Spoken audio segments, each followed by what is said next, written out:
கோவை ஜீவஜோதி கலை தொடர்பகம் பெருமையுடன் வழங்கும் மாதா தொலைக்காட்சியின் அறம் செய்.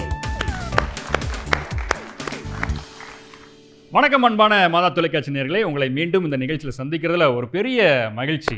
அறம் செய் எவ்வளோ பெரிய விஷயத்தை செஞ்சிட்டு இருக்குது மாதா தொலைக்காட்சியில் அப்படின்னு பார்த்தா, நிச்சயமா உலகெங்கிலும் இருக்கிற தமிழ் சொந்தங்கள் இந்த நிகழ்ச்சியை அவ்வளோ அழகாக வரவேற்கிறாங்க. குறிப்பிட்டு சொல்லணும்னா இந்த நிகழ்ச்சியை தாங்கள் மட்டும் பார்க்காம அதை எல்லாருக்கிட்டையுமே அதை பரப்புரை செய்கிறாங்க. உதாரணத்துக்கு சொன்னால், சமீபத்தில் பார்த்த சில பேர்லாம் பேசுனப்போ, நாங்கள் உங்கள் நிகழ்ச்சி இப்போ நாங்கள் மட்டும் பார்க்குறது இல்லைங்க, நாங்கள் எல்லோரும் ஷேர் பண்ணுறோம், இந்த யூடியூப்பில் இருந்து லிங்க் எடுத்து ஷேர் பண்ணுறோம், இந்த நிகழ்ச்சி போடுற நேரத்தை நாங்கள் சொல்கிறோம், இது பாருங்கன்னு சொல்லி நாங்கள் சொல்கிறோன்னு சொல்லி நிறையா பேர் ஷேர் பண்ணாங்க.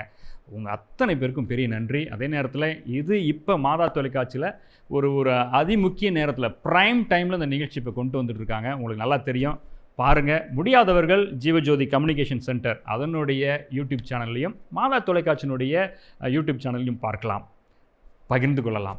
நல்ல செய்தியை எல்லோருக்கும் இல்லையா? அறம் செய் உங்களுக்கு தெரியும், இது குழந்தைகளுக்கான நல்ல ஒரு நிகழ்ச்சி, குழந்தை வளர்ப்புக்கான ஒரு பெரிய நிகழ்ச்சி. இந்த குழந்தை வளர்ப்பில் யாரெல்லாம் பங்கு பெறுகிறாங்க? பெற்றோர்கள், ஆசிரியர்கள், சமூகத்தினர், இவர்கள் அத்தனை பேருமே சேர்ந்து தான் இந்த குழந்தைகள் என்ற ஒரு அழகான ஒரு ஜாடியில் அப்படி பூக்க வைக்கிற ஒரு நல்ல ஒரு வேலையை செஞ்சிட்ருக்கிறாங்க. இந்த பூக்களை, இந்த அழகான இந்த குழந்தைகளை நாம் இந்த சமூகத்தில் வரப்போகிற நாட்களில் எப்படிப்பட்ட மனிதர்களாக உருவாக்க போகிறோம், எந்த நிலையில் அவங்கள கொண்டு வர போகிறோம், நல்ல ஆளுமை மிக்கவர்களா, அறிவு மிக்கவர்களா, உடல் வளர் திறன் கொண்டவர்களாக கொண்டு வர்றதுக்கு எதெல்லாம் பிரச்சனையாக இருக்குதோ அதெல்லாம் பேசி அதிலிருந்து அவர்களை நாம் முன்னேற்றம் காண செய்கிறோம். அதற்கு ரொம்ப முக்கியமாக பங்காற்றி கொண்டிருப்பது நம்ம டாக்டர். அதே போல் ஒவ்வொரு முறையும் இந்த நிகழ்ச்சிகளுக்கு சிறப்பு விருந்தினராக வந்திருந்து இந்த நிகழ்ச்சிகளை அழகாக தன்னுடைய கருத்துக்களின் வழியாக நல்ல செய்திகளை கொடுத்துருக்கிற நிறைய சிறப்பு விருந்தினர்கள். அந்த வகையில் அண்ணன் ஜெயச்சந்திரன் மிகப்பெரிய ஒரு ஆளுமை, தொலைக்காட்சியில் இன்றைக்கு நல்லா எல்லோராலும் பாராட்டப்படுகிற, கவனிக்கப்படுகிற ஒரு அற்புதமான ஒரு மனிதர். வெறுமனே ஒரு காமெடியாக, ஒரு நகைச்சுவாக அப்படியே பொத்தாம் பொதுவாக பேசாமல் அதிலே சமூக நோக்கம் கொண்டவர்களாக நிறைய விஷயங்களை கவனமாக அதை எடுத்து கையாளக்கூடிய அற்புதமான ஒரு கலைஞர். அவரும் இந்த நேரத்தில் நம்ம ஓட்டிருக்கிறார். தொடர்ந்து வர வாரங்களில் நம்ம நிறைய செய்திகளை பார்க்க போகிறோம். அதுக்கு முன்னாடி நம்ம போன வாரம் என்ன பார்த்தோன்றதை ஒரு சின்ன ரீகேப் பார்த்து வந்துடலாமா? சரி, ஃபுட்பால் விளையாடும் பொழுது ஃபஸ்ட்டு போய் விளையாட சேர்றேன்னு சொல்லி அப்பா அம்மாட்ட சொன்னேன்ல, என்ன சொன்னாங்க? சேர்ந்துக்கோ, உனக்கு பிடிச்சிருந்தா சேர்ந்துக்கோ அப்படின்ட்டாங்க. அதுக்கப்புறம் அம்மா அப்பா வேண்டான்னு சொல்லிட்டாங்க, அதனால போகிறதில்ல. அவள் 9th படிக்கிறேன்னு சொல்லி விளையாட்டு நிறுத்திட்டான். அதை நிறுத்தினது யாரு? இதெல்லாம் எங்களுடைய தலையீடு கிடையாது, அது அவளாக எடுத்துக்கிட்டது தான். வாலிபால் பிடிக்கும்னு சொன்ன அப்படிங்க, பாலே வாங்கி கொடுத்து போய் விளையாடப்ப அப்படின்ட்டு அனுப்பிச்சுட்டாச்சு. அவங்க விளையாடுறத பார்த்துக்கிட்டு என் பொண்ணும் கபடிக்கு போகணும்னு ஆசைப்பட்டேன். ரன்னிங்கில் சேர்த்து வர சொல்லிக்கிட்டே டார்ச்சர் பண்ணிட்டு இருக்கான். என்னன்னாலும் அவங்க செய்வாங்க, அதை பார்த்து இவங்க விளையாடுறாங்க. ரீகே பார்த்து முடிச்சிட்டோம். போன வாரம் என்னென்ன விஷயங்கள் பேசணும் அப்படின்றத உங்களுக்கு ஒரு சின்ன நினைவூட்டல் தான் இது. தொடர்ந்து நம்ம பேசலாம் வாங்க. இந்த குழந்தைங்களுடைய பார்வையில், அவங்களுடைய இந்த ஸ்போர்ட் ஆக்டிவிட்டியில், இல்லை ஸ்போர்ட் ஆக்டிவிட்டி விட்ருங்க, ஒரு தனித்திறனில் வச்சுக்கோமே, விளையாட்டு தனித்திறன் ரெண்டுத்தையும் சேர்த்து ஒன்றா வச்சுக்குவோம். இவங்களுடைய பர்செப்ஷன், இவங்களுடைய பார்வையில், இவங்களுடைய தேர்ந்தெடுத்தல் அந்த உரிமையிலையும், அதே போல் இந்த பெற்றோர்கள் அனுமதிக்கிற அந்த விஷயத்துலையும் நீங்கள் பார்க்குற அந்த ஒரு நிலை ஒன்று. இது செட்டுக்குள்ளார பொதுவில் நீங்கள் நிறைய இடங்களில் பயணிக்கிறீங்க. அண்ணன் உங்களுக்கு தெரியும், அவர் ஒரு சேனலில் ஒர்க் பண்ணிகிட்ருக்கிறாங்க, ஒரு செலிப்ரிட்டி, சினிமாக்களாக இருக்கட்டும், டிவி ஷோஸாக இருக்கட்டும், அந்த ஒரு முகம் இருந்தாலும் கூட இவங்க ஒரு நாடக குழு வச்சுருக்கிறாங்க. கேள் அப்படின்ற ஒரு நாடக குழு, ஒரு தியேட்டர் டீம், நடிகர்கள்லாம் இருக்கக்கூடிய நிறைய சமூக சார்ந்த செய்திகளை, விஷயங்களெல்லாம் எடுத்து அதை நாடகமாக அங்கே ஸ்டேஜில் போட்டு கிளம்பி வர்றதில்ல. அங்கே அந்த நாடகத்திலேயே ஒரு கேள்வி எழுப்புவாங்க, அந்த கேள்வியை நம்மள்கிட்டே கேட்பாங்க, அந்த கேள்விக்கு நம்ம பதிலை யோசிக்க வைப்பாங்க. இதுதான் அவங்களுடைய துணியாக இருக்கும். அதில் நிறைய குறிப்பிட்டு சொல்லணும்னா ஸ்டூடெண்ட்டை பேஸ் பண்ணி நிறைய அவங்களுடைய இந்த நாடகங்கள் அப்படின்லாம் இருக்குது. இந்த விஷயத்தில் உங்களுடைய கண்ணோட்டம் எப்படிப்பட்டதாக இருக்குது? ஏன்னா சமூகத்தில் நிஜத்தில் இப்போ இருக்கிறதில் இவங்க சொல்கிறதெல்லாம் உண்மைதானா, இல்லை இவங்க சொல்கிறது உண்மைதானா, இது எங்கே? இல்லை, இன்றைக்கி தமிழ் சமூகம் சிலம்பம், கபடி இந்த மாதிரியான நம்மளுடைய பாரம்பரிய விளையாட்டுகளை எடுத்துக்கொள்கிறதுல ரொம்ப மகிழ்ச்சியாக நிறைய பேர் கலந்துக்கிறாங்க. இங்கேயே நிறைய பெண் குழந்தைகள், ஆண் குழந்தைகள் எல்லாருமே எனக்கு கபடி பிடிக்கும் அப்படின்னு சொல்வதற்கு ஒரு பெரிய அளவில் நம்ம நிறைய சமூக செயல்பாட்டாளர்கள், தமிழ் ஆர்வலர்கள்லாம் வேலை செஞ்சுருக்காங்க அப்படிங்கிற ஒரு ஒரு விஷயந்தான். ஆனாலும் வந்து இந்த கற்றுக்கொள்வது அப்படின்னு வரும்போது சில இடங்களில் இந்த soft sports for girls, hard sports for boys அப்படிங்கிறது ஒன்று இருக்குது. அதே மாதிரி கலை பயிற்சிகளாக இருக்கட்டும், ஒரு இன்ஸ்ட்ருமெண்ட் வாசிக்கிறதுல மிருதங்கம் வாசிக்கிறதுனா பையன், வீணை வாசிக்கிறதுனா பொண்ணு, இந்த மாதிரியான ஒரு இதில் நம்மளதில் கூட ஒரு அதான் அந்த மாதிரி ஒரு பார்வை வந்து இருக்குது. அது வந்து இப்போ வந்து இதில் எத்தனை பேர் வந்து பரதநாட்டியம் கற்றுக்க பாய்ஸ் ஆசைப்படுறீங்க? பரதநாட்டியம் இப்போ இது வந்து அவருடைய சாய்ஸ் மட்டும் இல்லை, அதுக்கு பின்னாடி அவங்களுக்கு சமூகம் கொடுக்குற ஒரு சாய்ஸ் ஒன்று இருக்குல்ல. நான் வந்து கமலஹாசன் சலங்கை ஒளியில் ஒரு படத்தில் வேணால் நடிக்கலாம், ஆடலாம். ஆனால் பொதுவாகவே நாங்கள் என் கண்ணு முன்னாடி பார்க்குறதுல கேர்ள்ஸ் நிறைய பரதம் ஆடுறது அப்படிங்கிறது வந்து அது நிறைய ப்ரொமோஷ்னல் வீடியோவாக இருந்தாலும் எதுவாக இருந்தாலும் சரி, அது விமன் தான் அது அப்படிங்கிற மாதிரி ஒரு பர்ஸ்பெக்டிவ் வரும்போது இது ஆண் சம்மந்தப்பட்டது, இது பெண் சம்மந்தப்பட்டது அப்படிங்கிற மாதிரி ஒரு பைஃபர்கேஷன் ஒரு அங்கே கட்டமைப்பு வந்து நடக்குது. இப்போ என்னுடைய பார்வையில் என்னென்னா 2 இருக்குது, ஜெண்டர் ஈக்குவாலிட்டி, ஜெண்டர் ஈக்விட்டி. பாலின வேறுபாடு இல்லாமல் இருப்பது, சமமாக பார்க்குறது, சமத்துவமாக பார்க்குறதுன்னு 2 விஷயம் இருக்குது. சமத்துவமாக பார்க்குறது அப்படின்னா நான் வந்து சில விஷயங்களை இன்னும் கடுமையாகவே சாடுவேன். எப்படின்னா இன்னும் இப்போ நீங்களும் ஸ்கூல்லலாம் வேலை செய்கிறீங்க, செஸ் டோர்னமெண்ட் அப்படின்னு ஸ்கூலில் நடக்குது. நீங்கள் செஸ் யார் ஆடுறீங்க? நீங்கள் செஸ்ஸு கேம்லாம் ஆடிருக்கீங்க இல்லையா? சரி, இது வரைக்கும் நீங்கள் யார் உங்களோட போட்டியாளராக யாராவது ஞாபகம் இருக்கா? நீங்கள் டஃப்பான கேம் பேர்லாம் ஞாபகம் இருக்கா? நீங்கள் யார் யார் கூட விளையாடிருக்கீங்க? யாராவது பேர் ஞாபகம் இருக்கா? ஸ்ரீநிதின்னு ஒரு பொண்ணு கூட விளையாண்டுருக்கேன். வேற யாரோ விளையாட சொன்னீங்களே.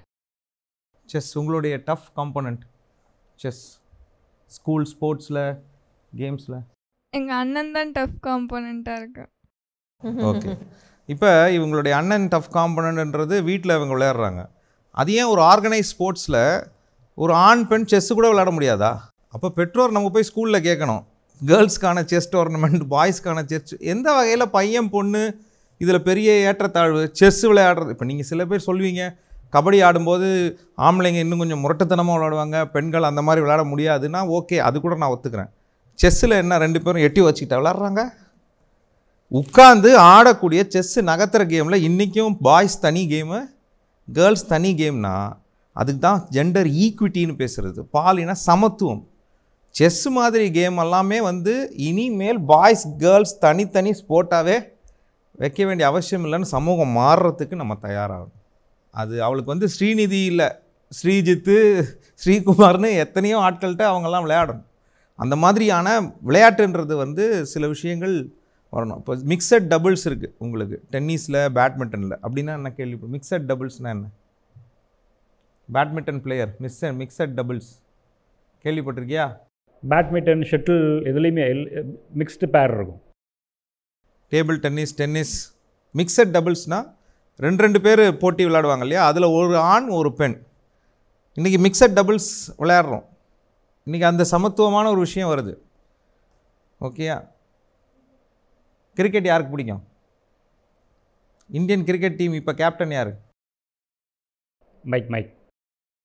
இந்தியன் கிரிக்கெட் டீம் கேப்டன் யார்? ரோஹித். ஓகே, அவருக்கு இந்தியன் கிரிக்கெட் டீம்னா ஆண் டீம் மட்டும்தான் தெரியுது. 2 டீம் இருக்குல்ல இந்தியாவில். விமன் டீம் கேப்டன் யார்? தெரியலை. இதுதான் பாலின சமத்துவங்கிறது. எனக்கு ஸ்போர்ட்ஸ் பிடிக்கும், ஆனால் எனக்கு ஆம்பளை ஸ்போர்ட்ஸ் தான் சொல்லித்தரப்படுது. நம்ம எந்த அளவுக்கு போகணும்னா, கிரிக்கெட் ஒன்றும் பயங்கர டஃப்பான ஃபுட்பால் மாதிரி எகிரி குதிச்சு ஓடுற விளையாட்டுலாம் கிடையாது. கிரிக்கெட்டெல்லாம் ஆம்பளை கிரிக்கெட்டு, பொம்பளை கிரிக்கெட்லாம் இனிமேல் ஒழிக்கிறதுக்கு நம்ம வேலை பார்க்கணும். அது மிக்சட் 11 ஸ்போர்ட்டாக தான் இனிமேல் இருக்கணும். அப்போ தான் விமன் வந்து கிரிக்கெட் விளையாடுறவங்களுடைய பேரும் அவர்களுடைய அடையாளமும் வெளியில் தெரியும். 11 பேர் என்ன இடித்து உடச்சிக்கிட்டு ஆடுறாங்க. ஒருத்தர் பால் போடுறாங்க, ஒருத்தர் மட்டையில் தட்டுறாங்க, ஒருத்தர் தாராளமாக ஓரத்தில் நின்று வேணால் பிடிக்கிறாங்க, எல்லாம் விடுறாங்க. மிக்சட் 11 இனிமேல் வரணும். அதுக்கு நம்ம வந்து குரல் கொடுக்க வேண்டிய காலம் வந்துருச்சு. அப்படிப்பட்ட ஒரு சமூகமாக குழந்தைகளும் பெற்றோர்களும் பார்க்கணும். நாங்கள் வந்து மிக்சட் 11 கிரிக்கெட் டீமில் போகிறோன்னா பேரண்ட்ஸ் அலோவ் பண்ணோம். மிக்சட் 11 ரொம்ப சந்தோஷமாக போய் விளாடுங்க, நல்ல விஷயம் அப்படிங்கிறத நம்ம ஊக்குவிக்கணும். எனக்கு தெரிஞ்சு ஸ்போர்ட்ஸை பொறுத்த வரைக்கும் இதுதான். அதில் நிறைய வந்து ஒரு பெரிய ஒரு இருட்டடிப்பு பார்வை வந்து எல்லாருக்குமே இருக்குது. உளவியல் சார்ந்து இப்போ இவர் அண்ணன் எடுத்து வச்சுருக்க இந்த கேள்வியில் சமமாக இருக்கட்டுமே ஸ்போர்ட்ஸில் ஏன் அது மாறுது? வேறு ஏதாவது உடல் இயக்கம் சார்பாக அதில் ஏதாவது சிக்கல்கள் இருக்குங்களா? ஃபிசிக்கலி பார்த்தாங்கன்னா அவங்க சொன்ன மாதிரி லைக் டென்னிஸ், பேட்மிண்டன் இந்த மாதிரி ஸ்போர்ட்ஸில் பார்த்திங்கன்னா பவர் எல்லாமே வேரிஸ். கேர்ள்ஸுக்கு கொஞ்சம் மெனாரிக்கி ஏர்லியாக வரனால அவங்களோட அந்த ஃபிசிக்கல் சேஞ்சஸ் எல்லாமே பார்த்திங்கன்னா ஸ்டார்ட்ஸ் ஃப்ரம் 9 to 10, 12க்குள்ளே அவங்களுக்கு மெனாரிக்கி வந்துடுது. பாய்ஸுக்கெல்லாம் வாய்ஸ் பிரேக் ஆகுது 12க்கு அப்புறம் தான். அதனால் அவங்களோட ஃபிசிக்கல் ஸ்டேட்டஸ் அப்படிங்கிறது சேஞ்ச் ஆகுது. பவர் பார்த்திங்கன்னா டென்னிஸ்ல எல்லாம் மெனார்க்கினா பீரியட்ஸ் பசங்களுக்கு வாய்ஸ் பிரேக் ஆகுது 13, 14 தான் பிரேக் ஆகும். ஸோ அவங்களோட ஃபிசிக்கல் ஃபீச்சர்ஸை டெவலப் ஆகுறதுங்கிறது after that age of 14. So power பார்த்திங்கன்னா டென்னிஸ்னால் பவர் கம்ஸ் ஃபார் பாய்ஸ். அவங்களுக்கு 14க்கு அப்புறம் தான் பவர் வரும். வேறஸ் கேர்ள்ஸுக்கு சம்டைம்ஸ் பவருங்கிறது 11, 12 வந்துடும். அதனால தான் உங்களுக்கு ஏஜ் வைஸ் கேட்டகரி வைப்பாங்க நிறைய டைம், under 10, 12, 14. அதுலேயும் பார்த்திங்கன்னா கேர்ள்ஸ் அண்ட் பாய்ஸ் ஐயாட் ஆல் இண்டியாலேயும் பார்த்திங்கன்னா தே ஹேவ் செப்பரேட் பண்ணியிருக்காங்க. ஃபிசிக்கல் ஃபீச்சர்ஸ்லேயே definitely there is a lot of change. பார்த்திங்கன்னா பிரெயின் டெவலப்மெண்ட் பொறுத்த அளவுக்கு மேல் அண்ட் ஃபீமேல் பிரெயினே டிஃப்ரெண்ட் தான். தட் இஸ் இந்த வே எமோஷ்னலாக அவங்க எப்படி எடுக்கிறாங்களோ, எப்படி வெளிப்படுத்துகிறாங்களோ, அந்த மாதிரி டிஃப்ரென்ஸில் கண்டிப்பாக நமக்கு சேஞ்சஸ் இருக்குது. பட் காக்னிஷன் புரிதல் பொறுத்த அளவுக்கு உங்களுக்கு ஆல்மோஸ்ட் அந்தந்த ஏஜ் கேட்டகரி தான். It comes through age. புரிதல்ங்கிறது ஏஜ் கேட்டகரி. பட் இமோஷ்னல் பிரெயினும் ஹவு தே ரியாக்ட் டு இமோஷன்ஸுங்கிறது டிஃப்ரெண்ட். அது ஏஜ் வைஸாக கொஞ்சம் சேஞ்சஸ் வரும். மேபி அந்த காலத்தில் அவங்க ஆல்ரெடி அந்த சில கேம்ஸுங்கிற டிவிஷன் போட்டிருக்கலாம். அதனால் அவங்க ப்ராப்ளி அதை அப்படியே கண்டினியூ பண்ணுற சான்சஸும் இருக்குது. பட் அவங்களோட அந்த எமோஷன் இப்போ நான் லூஸ் பண்ணுறேன், எனக்கு இது போகலை, மேபி அது டிஃபர் ஆகலாம், இட்ஸ் பாசிபிள்.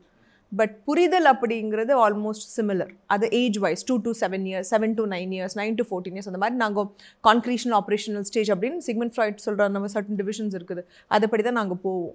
மேபி அது பாசிபிலிட்டி இருக்குது. பட் ஸ்போர்ட்ஸுங்கிறது மெயினாக நான் பர்சனலாக பார்த்ததில் சின்ன வயசில் இப்போது கரண்ட் ஜெனரேஷனில் சின்ன வயசில் எல்லா ஸ்போர்ட் விடுறாங்க. எஸ்பெஷலி ஃபுட்பால், கபடி இந்த மாதிரி ஸ்போர்ட்ஸ் எல்லாம் கேர்ள்ஸ் கண்டிப்பாக விட்டுறாங்க.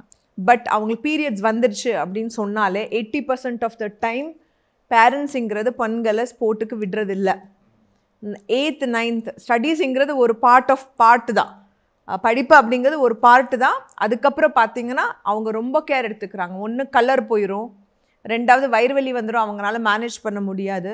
3வது பார்த்திங்கன்னா வெளியே விளையாட்டு அவ்வளோ லேட்டாக போய் ப்ராக்டிஸ் பண்ணுறது, வெளியே மேட்சுக்கு போகிறது அவசியம் இல்லை. இந்த 3 ஆஸ்பெக்ட்ஸ்னால நிறைய டைம் கேர்ள்ஸுங்கிறது ஸ்போர்ட்ஸை ட்ராப் அவுட் பண்ணுறாங்க. ஹையர் கிளாஸஸ்க்கு நான் அடோலசன்ட் பிரெயின் எடுக்க போகும்போது 9, 10, 11, 12க்கு அப்புறம் ஸ்போர்ட்ஸுங்க ரொம்ப முக்கியம். அது நாங்கள் தனியாகவே எபிசோட் எடுத்திருக்கோம். அங்கே கேட்டிங்கன்னா கண்டிப்பாக கேர்ள்ஸ் அண்ட் பாய்ஸ் இருந்தால் girls 80% of the girls don't play sports after grade 9. ஒரு நிறைய மாற்றத்துக்கு உள்ளாக்கப்பட வேண்டிய விஷயங்கள் அண்ணா நீங்கள் சொன்ன மாதிரி சமூகத்தில் கட்டமைப்பை உடைச்சி வர வேண்டிய விஷயங்கள் நிறைய இருக்குது. அது பெற்றோர்கள் வழியாகவும் இருக்கணும். அதே மாதிரி சமூகம் சார்ந்த விஷயங்களில் குறிப்பிட்டு சொல்லணும்னா ஸ்கூல்ஸாக இருக்கலாம், இல்லை இந்த மாதிரியான பொதுவில் ஒரு போட்டிகள் நடத்துகிற அந்த இடங்களும் கூட அந்த ஒரு வேறுபாடு இல்லாமல் அப்படின்றதுக்கு அதில் உள்ள நிறைய சிக்கல்களும் இருக்கிறத பார்க்குறோம். அந்த ஃபிசிக்கலாகவும் மென்டலாகவும் இருக்கிறதாகவும் பார்க்குறோம். இந்த டாபிக் எடுத்த அப்பயே எங்களுக்கு ஒரு சின்ன யோசனை இருந்தது. என்னென்னா, இதை குழந்தைங்கள்ட்டையே நேரடியாகவே அவங்க எப்படி ஃபீல் பண்ணுறாங்க, என்ன மாதிரியான விஷயங்களை அவங்க வந்து வெளிப்படுத்துகிறாங்க அப்படின்றத நேராக அவங்களையே போய் கேட்கவும், அவங்களையே அந்த அந்த அந்த விஷயத்தை நடித்து காட்டவும் அப்படி கொஞ்சம் சின்னதெல்லாம் பிளான் பண்ணியிருந்தோம். அதை வந்து இந்த நிகழ்ச்சி சுவாரஸ்யப்படுத்துறதுக்கு மட்டுமல்ல, சில குழந்தைகள் வந்து இப்போ மேடையில் இப்போ நிறைய பேர் அம்மா சொன்னாங்களே, அவன் நிறைய செய்வாங்க சொல்ல மாட்டாங்கிறாங்க. அப்போ ஏதோ ஒரு அவனுக்கு ஒரு பிளாக்கோ இல்லை ஒரு சின்ன ஒரு பயமாக இருக்கலாம். இந்த ஃப்ளோரு அது இந்த பயமே இல்லாத இடம்னு பார்த்தீங்கன்னா அவன் இடம் தான் அந்த பயம் இருக்காது. அங்கே அவன் விளையாடுவான், என்ன வேணால் சொல்லுவான், தன்னுடைய முழு கருத்தையும் இங்கே வெளிப்படுத்துவான். அந்த வகையில் என்ன செஞ்சோம், அரம்சை டீம் அழகாக இந்த கான்செப்டை எடுத்துகிட்டு இதே குழந்தைங்கள்ட்ட கொண்டு போய் இவங்க வரத்துக்கு முன்னாடியே இந்த விஷயத்தை அவங்கள்ட்ட நாங்கள் வந்து ஒரு ஷூட் பண்ணி எப்படி அவங்க அதை பிரதிபலிக்கிறாங்க, அவங்க எப்படி இந்த கருத்தை அவங்க எப்படி அவங்க புரிஞ்சிருக்கிறாங்க அப்படின்றத ஒரு வீடியோ, ஒரு குறும்படமாக எடுத்துருக்குறோம். அதை பார்ப்போம். அதை பார்த்து பிறகு நாம் அதை பற்றி இன்னும் நிறையா பேசுவோம். உங்களுக்கான அந்த சின்ன குறும்படம். ஓகே, இன்றைக்கி நாங்கள் இன்னொரு டாப்பிக்கோடு இன்றைக்கி வந்திருக்கோம். ஸோ ஆணும் பெண்ணும் சமம் இல்லையா, இந்த கரண்ட் சொசைட்டியில் எப்படின்னு நமக்கு சம்டைம்ஸ் டவுட்டாகவே இருக்குது.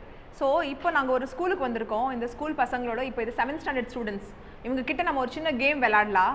கேமில் நமக்கே புரிஞ்சிடும் அவங்களுக்கு இதை பற்றி எவ்வளோ தெரியும், நம்ம இன்னும் எவ்வளோ ஒர்க் பண்ணணும்னு சொல்லி பார்க்கலாமா? இப்போ பசங்களும் பொண்ணுங்க இருக்கீங்க, ரைட்? இப்போ நான் இதில் என்ன பண்ண போகிறேன்னா, நான் ஒரு சென்டென்ஸாக சொல்வேன். ஓகே, சொசைட்டியில் எப்படி இருப்பாங்க பசங்க பொண்ணுங்கன்னு சொல்லி. ஓகே, அது நல்ல விஷயமா இருந்தால் ஒரு ஸ்டெப்பை முன்னாடி, பசங்கள் அது உங்களோட விஷயமா இருந்தால் நீங்கள் ஒரு ஸ்டெப்பை முன்னாடி வரணும். பெண்களுக்கு அது இல்லை, சரியில்லை, இது இப்படி இருக்கக்கூடாதுன்னு தோணுச்சா நீங்கள் என்ன பண்ண, ஒரு ஸ்டெப்பை பின்னாடி போகணும். பண்ணிக்கலாமா?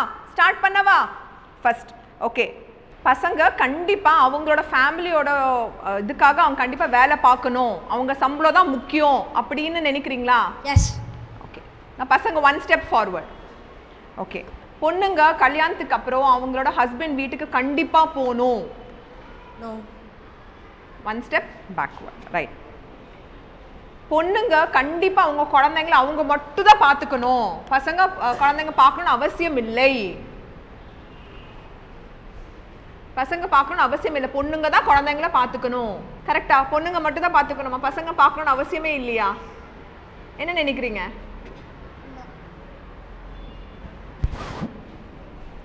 ஓகே, அடுத்தது நமக்கு நிறைய வேலை இருந்தாலும் நமக்கு விளையாடுறதுக்கு டைம் இருக்குது. நம்ம அதுக்கப்புறம் நம்ம கிரிக்கெட் விளையாடுவோம், பாஸ்கெட் பால் விளையாடுவோம், நமக்கு ஹாபிஸ் இருக்கும், ஃப்ரெண்ட்ஸோட நம்ம டைம் எல்லாம் ஸ்பெண்ட் பண்ணுறதுக்கு யாருக்கு நிறைய டைம் இருக்குது? நல்ல விஷயமா கெட்ட விஷயமா? நல்ல விஷயம். முன்னாடி வாங்க. ஓகே, வீட்டில் அவங்க தான் சமைக்கணும், பொண்ணுங்க தான் சமைக்கணும், அது அப்படியா? பொண்ணுங்க மட்டும் தான் சமைக்கணுமா? இப்போ நான் எங்கேனாலும் நான் போய்க்கிறேன், நான் எதை பற்றி நான் யோசிக்க தேவையில்லை, வீட்டில் சாப்பாடு இருக்கா, ஆட்கள் இருக்காங்களா, நான் கவனிக்கணும் அப்படின்னு நான் யோசிக்காமல் எனக்கு வெளியூர் போகிற வேலை கிடைச்சாலும் என்ன கிடைச்சாலும் நான் பண்ணிடுவேன் அப்படிங்கிறது நல்ல விஷயமா கெட்ட விஷயமா? யார் பண்ணலாத?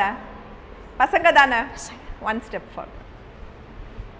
குழந்தைங்க உடம்பு சரியில்லைன்னா பொண்ணுங்க தான் பார்த்துக்கணும், பசங்க பார்க்கணும்னு அவசியமே இல்லை, அவங்க தான் அம்மா, அவங்க தான் பார்த்துக்கணும் அப்படின்னு நினைக்கிறீங்களா? அப்படி இல்லைங்க மிஸ், யார் வேணால் பார்க்கலாம். ஓகே, ஸோ இந்த சென்டென்ஸ் பொறுத்த அளவுக்கு பேக், கரெக்டா?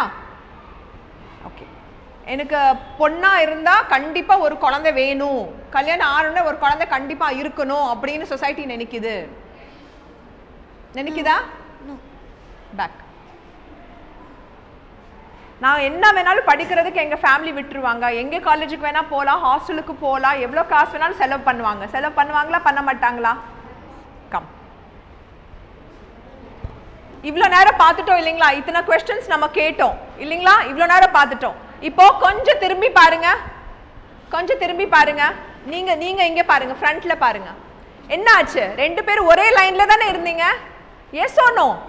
எல்லாருமே ஒரே ஸ்கூலுக்கு தான் வந்தீங்க, எல்லாருமே ஒரே லைன்ல தான் இருந்தீங்க. இப்போ எதுக்கு சடனா இவ்வளோ தூரம் பிரிஞ்சுட்டீங்க? நீங்க முன்னாடி வந்துட்டீங்க, அவங்க பின்னாடி போயிட்டாங்க. ஏன் நீங்க நினைக்கிறீங்க? சொசைட்டி வந்து ஆணும் பெண்ணும் சமம் இல்லைன்னு சொல்றாங்க அப்படின்னு சொல்றாங்க, அதனால நீங்க பேக் போயிட்டீங்க. இருந்தாலும் நாங்க எல்லாம் ஒன்னா படிச்சாலும் ஒன்னா இருந்தாலும் நீங்க பேக் போயிட்டீங்கன்னு நினைக்கிறீங்க. ஏன் நீங்க ஃபார்வர்ட் வந்தீங்க நீங்க நினைக்கிறீங்க? நாங்கள் பெண்களோட பாகுபாடு இல்லாமல் இருக்கோம் அப்படி நீங்க நினைக்கிறீங்களா? அதனால தான் உங்களுக்கு அவ்வளோ ஆப்பர்ச்சுனிட்டி கொடுக்குதா சொசைட்டி? அப்படியா? Okay fine. சரி, இப்போ நம்ம இந்த கேமோட செகண்ட் பார்ட்டுக்கு போகலாம். ஓகேயா? இது எப்படின்னா, இப்போ நான் என்ன சொன்னேன், நம்ம கண்டிப்பாக குழந்தைங்களை அவங்க தான் பார்த்துக்கணும்னு சொன்னோம் இல்லையா? பெண்கள் தான் குழந்தைங்களை பார்த்துக்கணுமா? ஆண்கள் பார்க்கக்கூடாதா? நீங்கள் ஹெல்ப் பண்ண ரெடியா? நீங்கள் ஒரு ஸ்டெப் பேக் போகணும். பேக் போங்க. அவங்க ஹெல்ப் பண்ணுறாங்களா? அப்போ உங்களுக்கு கொஞ்சம் ஹெல்ப் ஆகுமா? ஒரு ஸ்டெப் ஃப்ரண்ட் வாங்க. Very good. இப்போ நான் வேலைக்கு போகணும், அவங்க வேலைக்கு போகிறதும் வீட்டுக்கு தான், நாங்கள் வேலைக்கு போகிறதும் வீட்டுக்கு ஹெல்ப் பண்ணோம், அவங்க வேலைக்கு போகிறதும் வீட்டுக்கு ஹெல்ப் பண்ணோம். பெண்கள் வேலைக்கு போகிறதுக்கு உங்களுக்கு ஓகேயா? கண்டிப்பாக விடுவீங்களா? ஹெல்ப் பண்ணுவீங்களா? அப்படின்னா ஹெல்ப் பண்ணுறாங்களாமா? வாங்க 1 ஸ்டெப் ஃபார்வர்டு வாங்க. கரெக்ட், நீங்களும் ஹெல்ப் பண்ணுவீங்கல்ல? ஒரு ஸ்டெப் பேக் போங்க. ஓகே, அவங்களுக்கும் படிப்பு வேணும், அவங்களுக்கு வெளியூரில் காலேஜ் கிடைச்சிருச்சு, அவங்கள போக விடுவீங்களா? ஷுவரா? நீங்கள் போக ரெடியா? ஷுவரா? ஒரு ஸ்டெப் ஃபார்வர்டு வாங்க, நீங்கள் ஒரு ஸ்டெப் பேக் போங்க. இப்போ சுத்தி பாருங்க 2 பேர் எங்க இருக்கீங்க? ஒரே இடத்துல இருக்கீங்களா? எப்படி ஒரே இடத்துக்கு வந்துட்டீங்க? அவ்வளோ தூரத்துல இருந்தீங்க இல்லைங்களா? எப்படி ஒரே இடத்துக்கு வந்துட்டீங்க? ஏன்னா ஆண்களும் பெண்களும் சமம்னு சொல்லியிருக்காங்க மிஸ். அது கரெக்ட் தான். பட் எப்படி இப்போ நீங்க அவங்க என்ன பண்ணாங்க? அவங்க ஹெல்ப் பண்ணாங்க மிஸ். என்ன லவுடா? அவங்களும் ஹெல்ப் பண்ணாங்க கரெக்டா? அதனால தான் நீங்க சமமா வர முடிஞ்சது இல்லையா? அவங்க இல்ல நான் இப்படி தான் பண்ணுவேன் அப்படின்னு சொன்னா உங்களால முன்னாடி வர முடியுமா? No miss. வர முடியாது இல்லைங்களா? எப்படி நீங்க எப்படி எதுக்கு பேக் போனீங்க? ஏன் நீங்க பேக் போனீங்க? ஆண் பெண் எல்லாம் சமம், எல்லாம் ஒன்றா இருக்கணும், எல்லாம் ஒரே மாதிரி வேலை செய்யணும் அந்த மாதிரி. அப்படியா? ஷுவரா? Yes miss. அப்படிதான் நீங்க உங்க வீட்லயும் வெளியே பாக்குறீங்களா? இல்லைங்க மிஸ். இல்ல பார்க்கல இல்ல. ஸோ நீங்க பெருசானதுக்கு அப்புறம் எப்படி சேஞ்ச் பண்ணலான்னு இருக்கீங்க? எல்லாம் ஹெல்ப் பண்ணுற மாதிரி தாங்க மிஸ். ஹெல்ப் கண்டிப்பா பண்ணலாம் அப்படிதானே? ஸோ ஹெல்ப் பண்ணா நம்மளோட அந்த டிஸ்டன்ஸ்ங்கிறது கம்மி ஆகுது கரெக்டா? இப்போ நீங்க எல்லாம் சமமா? இப்போ நீங்க எல்லாம் ஈக்குவலா? நீங்க யாரு? பையன். நீங்க யாரு? சமமா வந்துட்டீங்களா? வேலையில சமமா வந்துட்டீங்களா? படிப்புல சமமா வந்துட்டீங்களா? எஸ், இதுதான் ஜெண்டர் ஈக்குவாலிட்டி. ஓகேயா? புரிஞ்சுதா? இப்போ உங்களை ஃப்ரெண்ட்ஸ் பார்த்துட்டு இருக்காங்க, அவங்க என்ன சொல்ல வராங்கன்னு கேட்கலாமா? நீங்க அந்த கேம் பாத்தீங்களா? அந்த கேம் என்ன பண்ணாங்க? என்ன புரிஞ்சுது உங்களுக்கு? மிஸ் இப்போ வந்து கேர்ள்ஸ்லாம் வந்து யாருக்குமே கேர்ள்ஸ்க்கு வந்து இம்பார்ட்டன்ட் கொடுக்க மாட்டேங்கிறாங்க அப்படின்னா, அப்போ வந்து பாய்ஸும் சேர்ந்து ஹெல்ப் பண்ணோன்னா கேர்ள்ஸுக்கு இம்பார்ட்டன்ஸ் நிறைய கொடுக்குறாங்க. கேர்ள்ஸும் வந்து எல்லாமே பண்ணலாம், எல்லாமே சாதிக்கலாம். Super, very good. கிளாப் கொடுத்துங்க பார்க்கலாம். ஸோ பாய்ஸ் அவங்களுக்கு ஹெல்ப் கொடுத்தாங்கன்னா கேர்ள்ஸ்னால இன்னும் கொஞ்சம் நல்லா பண்ண முடியும் நீங்க சொல்றீங்க. Okay fine. வேற நீங்க என்ன கத்துக்கிட்டீங்க? இதுல என்ன நீங்க என்ன புரிஞ்சுக்கிட்டீங்க, என்ன கத்துக்கிட்டீங்க? ஆண்கள் ஒத்துழைச்சாதான் பெண்களும் சமமா இருக்க முடியும். சூப்பர், வெரி குட் கண்ணா, வெரி குட், எக்ஸலென்ட். நீங்க என்ன கத்துக்கிட்டீங்க? கேர்ள்ஸோட ஃபியூச்சரை புரிஞ்சுட்டு ஆண்களும் கேர்ள்ஸுக்கு ஹெல்ப் பண்ணி கேர்ள்ஸ் வந்து ஆண்கள் ஹெல்ப் பண்றாங்கன்னு முயற்சி பண்றாங்க. Very good, super. அவங்க ஹெல்ப் பண்ணி இவங்க முன்னாடி வந்தாங்க. எஸ், சோ அவங்க ஹெல்ப் பண்ணாதான் நம்மனாலே முன்னாடி போக முடியும் இல்லையா? Very good, excellent. எல்லாரும் சேர்ந்து இருந்தா எல்லாம் நல்லதே நடக்கும். சூப்பர், எல்லாரும் சேர்ந்து இருந்தா நல்லது நடக்கும். எல்லாரும் சேர்ந்தாதான் ஒரு வேலையே செய்ய முடியும். Super, very good. ஆணும் பெண்ணும் சமம், இதுல வேறுபாடு பார்க்க கூடாது. Very good. மிஸ், பெண்களுக்கு தேவைப்படுறது ஆண்கள் கொடுத்தாங்க மிஸ். பெண்களுக்கு தேவைப்படுறது ஆண்கள் கொடுத்தாங்க. செம, வெரி குட். ஸோ இதில் நாங்கள் என்ன புரிஞ்சுக்கிட்டோம்னா, நமக்கு பெண்கள்ங்கிறது ஃபார்வர்டா ஃபியூச்சரில் நல்லா வரணும் அப்படின்னு சொன்னாலும் அவங்களுக்கும் அதை புரிஞ்சு சப்போர்ட் பண்ணாதான் நம்மளால நல்லா வர முடியும். எஸ், அப்படி தானே? ஸோ அதை நம்ம பண்ணலாமா? வாழ்க்கையில் பண்ணலாமா? நீங்கள் பெருசானதுக்கு அப்புறம் அதை பண்ணுவீங்களா? இப்போ என்ன பண்ணலாம்? இப்போ நீங்கள் ஸ்கூலில் படிச்சுட்டு இருக்கீங்க, இப்போ நீங்கள் யாருக்கு ஹெல்ப் பண்ணலாம்? கேர்ள்ஸுக்கு அம்மாக்கெல்லாம் ஹெல்ப் பண்ணலாம். அம்மாக்கு, தங்கச்சிக்கு, அக்காக்கு, இல்லையா? Yes or no? Okay, very good, super. அன்பான நேயர்களே, இந்த நிகழ்ச்சி, இந்த பேசும் பொருள் இதோட முடிவடைய போவதில்லை. நிறைய பேச போகிறோம். குழந்தைங்க ஆர்வமாக இருக்கிறாங்க, பெற்றோர்களும் தங்களுடைய கருத்தை பகிர்ந்து கொள்ள ஆசையாக இருக்கிறாங்க. சிறப்பு விருந்தினர், மருத்துவர் எல்லோருமே இந்த செய்தியை இன்னும் அதிகமாக பேசி நிறைய விஷயங்களை உங்களுக்கு தெரியப்படுத்த தாங்கள் வந்து அது புரிந்து கொள்வதற்கான ஒரு நல்ல ஒரு சூழ்நிலையை அமைச்சிட்ருக்கிறாங்க. நீங்கள் செய்ய வேண்டியதில் ஒன்று தான், தொடர்ந்து பாருங்கள். இந்த நிகழ்ச்சி தொடர்ந்து அடுத்த வாரம் இருக்கும். இதுவரை பார்க்க முடியாதவர்கள் நம்ம ஜீவஜோதி கம்யூனிகேஷன் சென்டர்னுடைய யூடியூப் சேனலில் போய் இந்த நிகழ்ச்சியை நீங்கள் வந்து யூடியூப்பில் பார்க்கலாம், பகிர்ந்து கொள்ளலாம். அதே போல் மாதா தொலைக்காட்சியிலையும் இந்த நிகழ்ச்சி வந்து யூடியூப்பில் பதிவேற்றம் செய்திருக்கிறார்கள், அதையும் பார்க்கலாம். மீண்டும் நாம் அடுத்த வாரம் சந்திப்போம். இது கோவை ஜீவஜோதி கலை தொடர்பகம் பெருமையுடன் வழங்கும் மாதா தொலைக்காட்சியின் அறம் செய்.